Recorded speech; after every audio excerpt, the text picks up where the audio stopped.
चलिए आज देखते हैं क्लास 10th का फिजिक्स प्रकाश का परावर्तन और अपवर्तन, जिसमें 50 क्वेश्चन होंगे और सारे के सारे क्वेश्चन प्रीवियस ईयर हैं। अगर आप लोग 9th 10th का तैयारी करना चाहते हैं तो मेरे यूट्यूब चैनल पे कर सकते हैं। सारे सब्जेक्ट का वीडियो टॉपिक वाइज मिलेंगे। और साथ ही अगर आप लोग भभुआ से नज़दीक में हैं तो मेरा ऑफलाइन सेंटर संस्कार कोचिंग सेंटर भभुआ में है, जो कि इस नंबर पे आप चाहे तो कांटेक्ट कर सकते हैं। चलिए आज देखते हैं हम लोग क्वेश्चन। इसमें पहला क्वेश्चन है कि प्रकाश के परावर्तन के कितने नियम होते हैं। तो प्रकाश के परावर्तन के 2 नियम होते हैं। इसमें पहला नियम है आपतित किरण, परावर्तित किरण तथा आपतन बिंदु पर डाला गया लंब तीनों एक ही तल में होते हैं। साथ ही दूसरा है कि आपतन कोण परावर्तन कोण के बराबर होता है। ठीक है, आगे देखते हैं। किस दर्पण में बड़ा प्रतिबिंब बनता है। तो किस दर्पण में बड़ा प्रतिबिंब बनता है, तो इसका आंसर हो जाएगा अवतल दर्पण। इसका आंसर हो जाएगा अवतल दर्पण। आगे समतल दर्पण द्वारा बना प्रतिबिंब होगा। तो समतल दर्पण में काल्पनिक प्रतिबिंब बनता है। आगे देखते हैं। दाढ़ी बनाने में किस दर्पण का उपयोग किया जाता है। यह हजामती दर्पण के रूप में किस दर्पण का उपयोग किया जाता है। तो हजामती दर्पण के रूप में अवतल दर्पण का उपयोग किया जाता है। आगे देखते हैं। किस दर्पण में केवल आभासी प्रतिबिंब बनता है। किस दर्पण में केवल आभासी प्रतिबिंब बनता है। तो इसका आंसर हो जाएगा उत्तल और अवतल उत्तल और समतल दोनों में। इसका आंसर हो जाएगा ऑप्शन नंबर डी। आगे देखते हैं। बोल रहा है कि गोलीय दर्पण की फोकस दूरी उसकी वक्रता त्रिज्या के होती है। तो जो वक्रता त्रिज्या होती है तो इसका आंसर होता है R बराबर 2/f। मतलब वक्रता त्रिज्या फोकस के दुगुनी होती है। तो इसका आंसर हो जाएगा कि वक्रता त्रिज्या होती है। तो क्वेश्चन नंबर 6 का आंसर हो जाएगा सी, जो कि ईंट क्या है। ईंट, पत्थर, लकड़ी कुछ भी बोले तो इसमें हो जाएगा अपारदर्शी, अर्थात जिससे प्रकाश का आवागमन न हो उसको अपारदर्शी बोलते हैं, और जिससे प्रकाश गमन कर सके उसे पारदर्शी बोलते हैं, और जिससे प्रकाश आंशिक रूप से अर्थात थोड़ा थोड़ा पार करे उसे पारभासी कहते हैं। तो उम्मीद है आप लोग तीनों समझे होंगे इसको। आगे किस दर्पण में वास्तविक प्रतिबिंब नहीं बनता। किस दर्पण में वास्तविक प्रतिबिंब नहीं बनता। तो इसका आंसर हो जाएगा समतल दर्पण। इसका आंसर हो जाएगा समतल दर्पण। आगे देखते हैं। समतल दर्पण की फोकस दूरी होती है। ये दर्पण में फोकस दूरी, इसका फोकस दूरी हो जाएगा 9 नंबर क्वेश्चन था। इसका फोकस दूरी हो जाएगा अनंत। इसकी फोकस दूरी अनंत हो जाएगा। लिखा हुआ इसका फोकस दूरी अनंत हो जाएगा। आगे देखते हैं।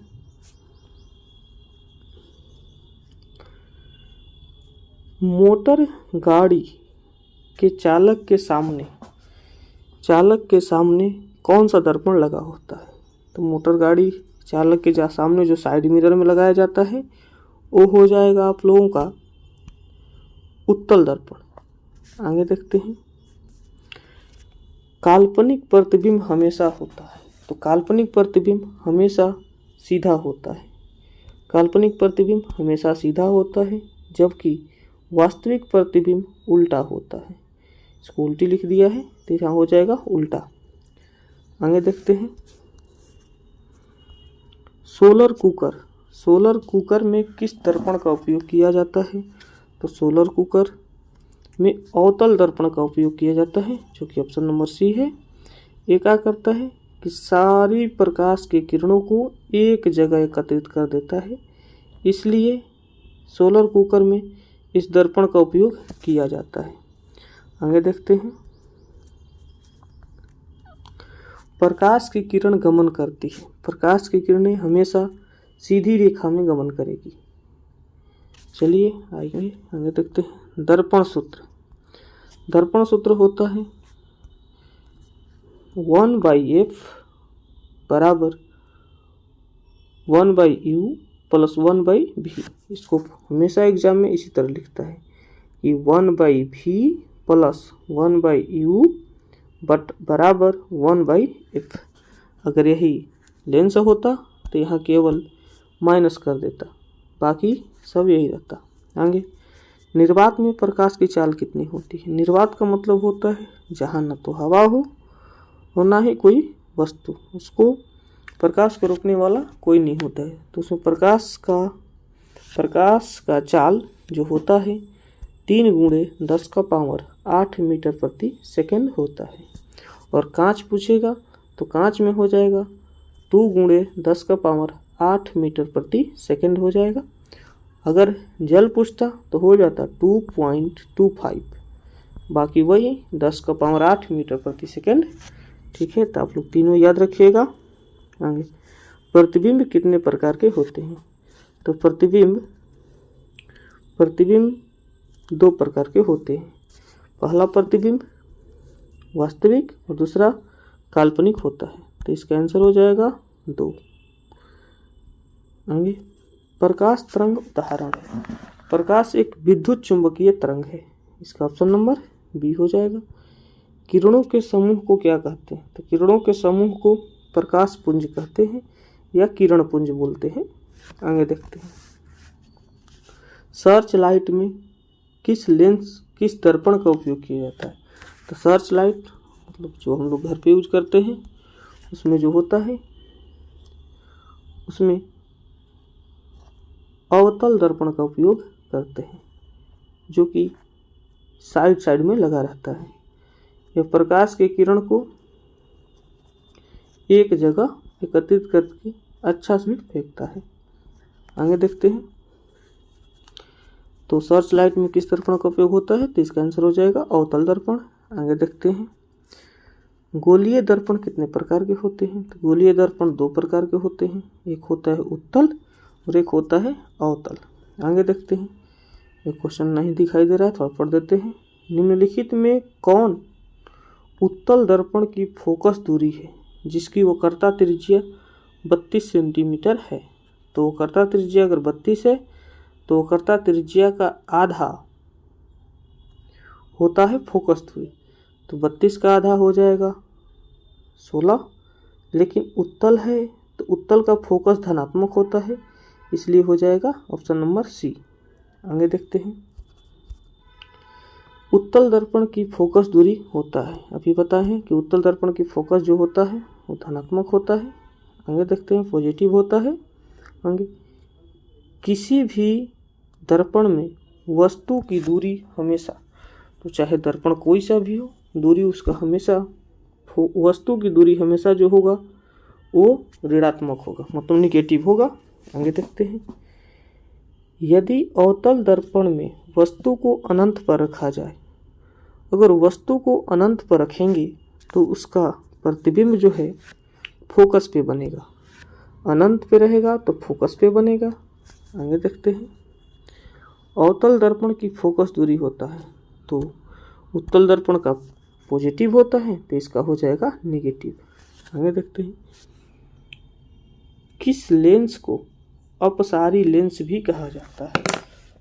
तो किस लेंस को अपसारी लेंस भी कहा जाता है? तो इसका हो जाएगा आंसर ऑप्शन नंबर सी, अवतल दर्पण। इसका हो जाएगा अवतल दर्पण। एक उत्तल लेंस की फोकस दूरी 20 सेंटीमीटर है, तो इसका क्षमता निकालें। तो लेंस की क्षमता P बराबर होता है 1/f। अगर फोकस सेंटीमीटर में है तो ये हो जाता है 100/f। अगर मीटर में है तो 1/f। तो यहाँ फोकस जो दिया है वो दिया है सेंटीमीटर में, तो बस इसमें 100 का डिवाइड कर देते हैं तो कट के आ जाएगा 5। तो 5 और है ये उत्तल, तो उत्तल में होता है पॉजिटिव, जो कि हो जाएगा 5 डायप्टर। Option number A. आगे देखते हैं, लेंस में मुख्य फोकस की संख्या कितनी होती है? तो ये तो सबको पता है कि ऑप्शन नंबर सी 2 होती है। आगे देखते हैं, प्रकाश के अपवर्तन के कितने नियम होते हैं? तो प्रकाश के परावर्तन के 2 नियम, तो प्रकाश के अपवर्तन के भी 2 नियम होते हैं। आगे देखते हैं, अवतल लेंस की आवर्धन। आवर्धन इसका होता है कि प्रतिबिंब की ऊंचाई पटा में वस्तु की ऊंचाई। इसका ऑप्शन नंबर ए होगा। बुक में सी के जगह पे यू ही लिखता है, तो घबराइएगा नहीं, इसका ऑप्शन नंबर ए हो जाएगा। आगे देखते हैं, पानी से भरी बाल्टी की गहराई कम मालूम पड़ने का कारण क्या है? तो पानी से भरी बाल्टी जो कि अपवर्तन के कारण, प्रकाश के अपवर्तन के कारण दिखाई देता है। आगे, लेंस बनाने में किस पदार्थ का प्रयोग नहीं किया जाता है? तो इसका आंसर हो जाएगा ऑप्शन नंबर डी, मिट्टी का उपयोग नहीं किया जाता है। आगे बोल रहा है कि किस लेंस की फोकस, यहाँ होगा किसी लेंस की फोकस पॉजिटिव 50 मीटर है, तो किस प्रकार का लेंस है? तभी हम पीछे पढ़ाए हैं कि जिसका फोकस पॉजिटिव होता है, जिसका फोकस पॉजिटिव होता है, कलर थोड़ा चेंज कर लेते हैं, जिसका फोकस पॉजिटिव होता है वो कहलाता है उत्तल लेंस। तो आगे देखते हैं, और जिसका नेगेटिव होगा वो अवतल कहलाएगा। तो इस याद रखिएगा, इसका नेगेटिव होता है और इसका पॉजिटिव होता है। आगे, लेंस की क्षमता को व्यक्त किया जाता है। तो लेंस का क्षमता अभी पीछे पढ़ाए थे कि 1/f, मतलब फोकस के व्युत्क्रम के द्वारा इसको व्यक्त किया जा सकता है। तो ऑप्शन नंबर इसका हो जाएगा ऑप्शन नंबर बी, फोकस दूरी के व्युत्क्रम होता है। आगे देखते हैं, लेंस की क्षमता का एसआई मात्रक। तो लेंस की क्षमता का एसआई मात्रक होता है डायप्टर होता है, डायप्टर है। इसमें इसको डायप्टर को कैपिटल डी द्वारा सूचित किया जाता है। आगे देखते हैं, क्वेश्चन है कि जिस लेंस के किनारे का भाग मोटा और बीच का भाग पतला हो, तो किनारे का भाग मोटा इसमें हो जाएगा इस प्रकार का। तो इस प्रकार के लेंस को अवतल लेंस कहते हैं, और एक ठो इस प्रकार का रहता है, इसको उत्तल कहते हैं। चलिए, तो इसका आंसर हो जाएगा ऑप्शन नंबर सी। आगे देखते हैं, सरल सूक्ष्मदर्शी में किस लेंस का प्रयोग किया जाता है? तो सरल सूक्ष्मदर्शी में उत्तल लेंस का प्रयोग किया जाता है। प्रकाश की सबसे अधिक चाल होता है। तो प्रकाश का सबसे अधिक चाल निर्वात में होता है। हम पीछे बताए हैं कि 3×10⁸ मीटर प्रति सेकंड होता है। इसका भी बता चुके हैं और इसका भी बता चुके हैं, तो उम्मीद है आप लोग याद रखेंगे। आगे देखते हैं, चलिए, लेंस की प्रत्येक छोटा टुकड़ा क्या कहलाता है? तो इसका आंसर हो जाएगा प्रिज्म। लेंस का प्रत्येक छोटा टुकड़ा प्रिज्म कहलाता है।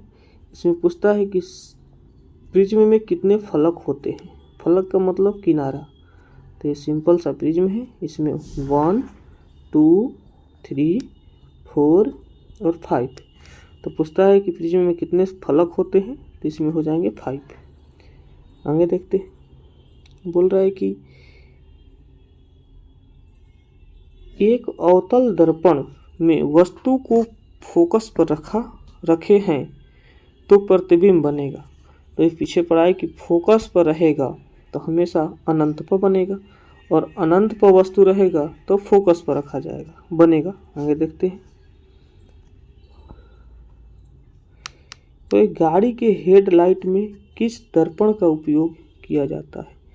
तो गाड़ी का हेडलाइट में अवतल दर्पण का उपयोग किया जाता है, जो कि प्रकाश को एक जगह पर लाता है, इसलिए। आगे देखते हैं। गोलीय दर्पण कितने प्रकार के होते हैं? गोलीय दर्पण कितने प्रकार के होते हैं? तो गोलीय दर्पण 2 प्रकार के होते हैं, अवतल और उत्तल। लेंस सूत्र तो ये पीछे बताए थे कि अगर यहाँ पे प्लस रहेगा तो हो जाएगा दर्पण का, अगर यहाँ पे माइनस है तो हो जाएगा लेंस का। तो इसका ऑप्शन नंबर हो जाएगा ए। आगे देखते हैं। बोल रहा है कि परावर्तन के नियम से निर्धारित होता है। तो प्रकाश के परावर्तन से निर्धारित होता है कि कोण आई बराबर होता है कोण आर। मतलब प्रकाश का अपवर्तन कोण, आपतन कोण और परावर्तन कोण दोनों बराबर होते हैं। आगे देखते हैं। भौतिक विज्ञान का पिता किन्हें कहा जाता है? तो इसका आंसर हो जाएंगे न्यूटन। अरस्तु जो हैं वो बायोलॉजी के हैं, जीव विज्ञान के। आगे देखते हैं। कांच में प्रकाश की चाल कितनी होती है? तो पीछे बताए थे कांच में प्रकाश का जो चाल होता है वो 2 × 10⁸ मीटर प्रति सेकेंड होता है। आगे, किस दर्पण में प्रतिबिंब वस्तु के बराबर बनता है? तो वस्तु के बराबर बनता है तो समतल दर्पण में ही बन सकता है, बाकी किसी में भी बराबर नहीं बनता है। आगे देखते हैं। एक उत्तल लेंस दर्पण की फोकस 20 सेंटीमीटर है, तो वक्रता त्रिज्या निकाल। तो वक्रता त्रिज्या फोकस की दुगुनी होती है, तो 2f हो जाएगा। यहाँ r बराबर 2f, तो 2f तो यहाँ 2 में और 20 का गुणा कर देंगे तो ये हो जाएगा 40 सेंटीमीटर। आगे, यदि समतल दर्पण में कोई वस्तु को एक कोण पर घुमाया जाए तो प्रतिबिंब कितना कोण पर घूमेगा? बोले कि अगर थीटा कोण पे घुमाएंगे तो जो प्रतिबिंब होगा कितना पर घूमेगा? तो ये हो जाएगा 2 थीटा पर, 2a पर घूमेगा। अगर v वेग से कोई वस्तु आ रही है तो दर्पण में 2v वेग से दिखाई देगा, और थीटा कोण पे घुमाएंगे तो 2 थीटा कोण पर घूमेगा। और जितने दूरी पर आप खड़े रहेंगे दर्पण में पीछे, समतल दर्पण के पीछे, उतना ही दूरी पर प्रतिबिंब बनेगा। आगे देखते हैं। कौन सा दर्पण प्रकाश को एक स्थान पर एकत्रित कर देता है? तो ये हो जाएगा अवतल दर्पण, ऑप्शन नंबर सी। उम्मीद है ये सेशन अच्छा लगा होगा, और अच्छा लगा होगा तो आप लोग मेरे चैनल को सब्सक्राइब और शेयर करेंगे। तो ठीक है, आज का सेशन इतना ही तक। अगर मुझसे पढ़ना चाहते हैं ऑफलाइन तो मेरा भभुआ में सेंटर है, जो कि इस नाम पे चलता है। अगर आप लोग आना चाहते हैं तो इस नंबर पे कॉल करें। चलिए ठीक है, आगे देखते हैं। फिर मिलेंगे अगले वीडियो में, तब तक के लिए जय हिंद।